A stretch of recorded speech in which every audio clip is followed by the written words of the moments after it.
Maging ang NBA guard na si Norris Cole na namangha sa katangkaran ni Kai Sotto, ang 13 taong gulang na basketbolistang 6'9" ang tangkad. Makitayo muna tayo kay Chino Trinidad. Ang naging internet sensation mula sa mundo ng basketball ay hindi hanggang hype lamang. Sa National Training Center ng Alaska Junior NBA Camp ay literal na nangibabaw ang 13 anyos na 6'9" na ang height. Mapa shooting, passing, o dribbling skills ay higit sa pasadong skill level ni Kai Sotto. Pati ang NBA guard na si Norris Cole nagulat din sa katangkaran ng incoming grade 8 student. He has a good upside. If he keeps working hard, he has the potential to do some special things. Tila hindi naman apektado si Kai sa lahat ng atensyong nakukuha niya. Mula nung pagkaguluhan ka sa internet, nagbago ba buhay mo?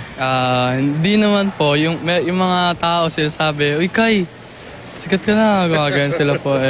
Siyempre, normal pa rin. Ang sikreto ay hindi pinapayagan ni Irvin at Pam Sotto ang kanilang anak na mag-social media.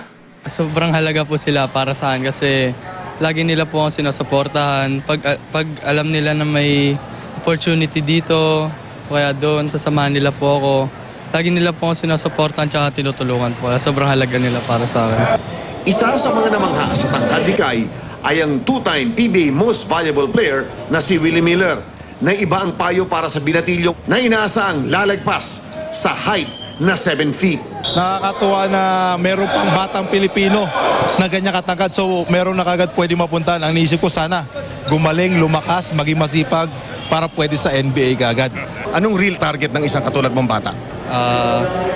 Mag-represent ng Philippines sa FIBA tsaka katas ng NBA.